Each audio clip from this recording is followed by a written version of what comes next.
Olá, meus irmãos, minhas irmãs, Deus seja conosco.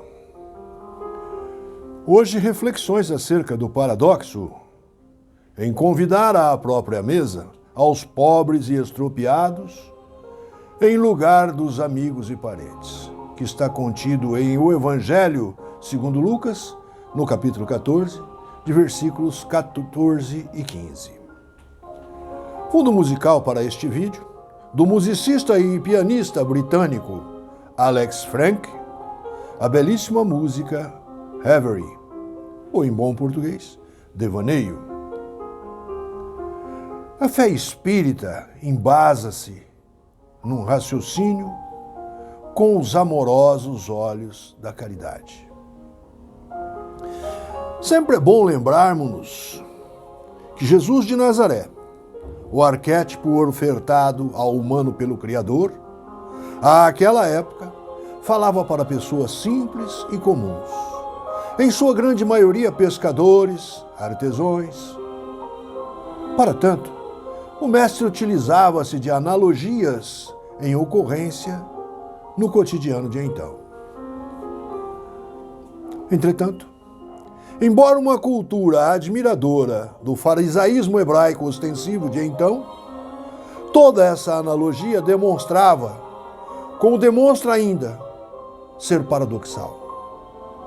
Em outras falas, como explicar que o Mestre Jesus narra em comando para que se convide à própria mesa os pobres, os estropiados, ao invés de convidarmos à agradável companhia dos nossos pares?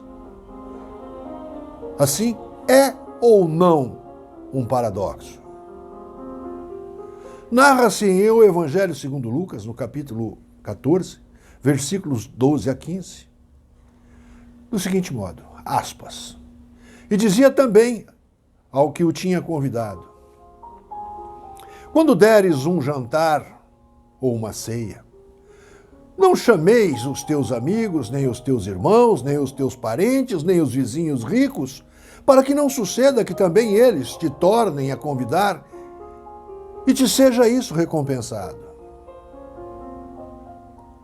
O mais, quando fizerdes convite, chama os pobres, aleijados, mancos e cegos, e serás bem-aventurado, porque eles não têm como tu recompensar, mas recompensado te será na ressurreição dos justos. E, ouvindo isto, um dos que estavam com ele à mesa disse-lhe: bem-aventurados os que comer pão no reino de Deus. E o Evangelho segundo o Espiritismo, no capítulo 13, não saiba a vossa mão esquerda o que dê a vossa mão direita, em convidar os pobres e os estropiados, dar sem esperar retribuição, item 8.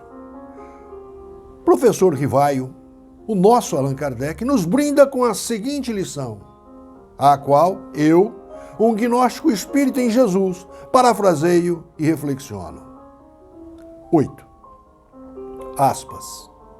Quando derdes um festim, disse Jesus, não convideis para ele os vossos amigos, mas os pobres e os estropiados.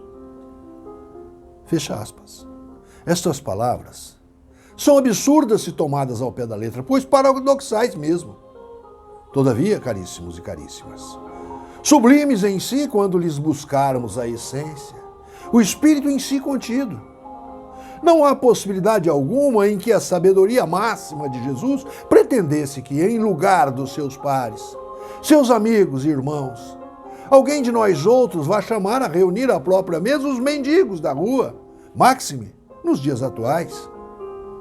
A fala do mestre, como costume da retórica hebraica, mais metafórica e figurada do que a narrativa aristotélica, que descritiva em si, portanto, a linguagem do mestre Nazareno era quase sempre figurada. E para os homens incapazes de apanhar os delicados matizes do pensamento, precisava-se, então, servir-se de imagens fortes, vigorosas, que produzissem efeitos estonteantes. A essência, o âmago do pensamento do mestre torna-se cristalino nesta proposição. aspas, e sereis ditosos por não terem eles meios de vos retribuir.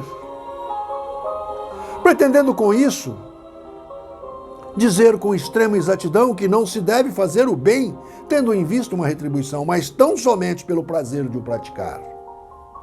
Usando de uma comparação vibrante, disse, aspas, convidai para os vossos festins os pobres, pois sabeis que eles nada vos podem retribuir.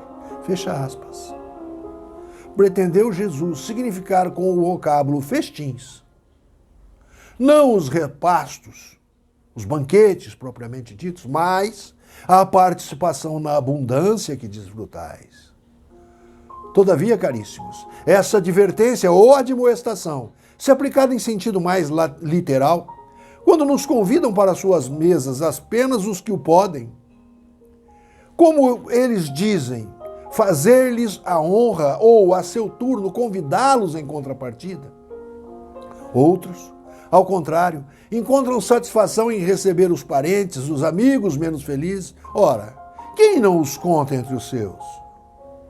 Dessa forma, grande serviço às vezes se lhes presta sem que o pareça. Aqueles, sem irem recrutar os cegos e os tropeados, praticam a máxima de Jesus se o fazem por benevolência, sem ostentação. E sabem dissimular o benefício por meio de uma sincera cordialidade. Pois a benevolência, a indulgência e o perdão são o sentido da verdadeira caridade, segundo entende o Mestre dos Mestres, Jesus de Nazaré, o Excelsior Cristo de Deus. Louvado seja o nome dele. Assim, ao fim de mais este aparente paradoxo crístico, tributemos louvores ao Senhor nosso Deus, que está nos céus. Louvado seja.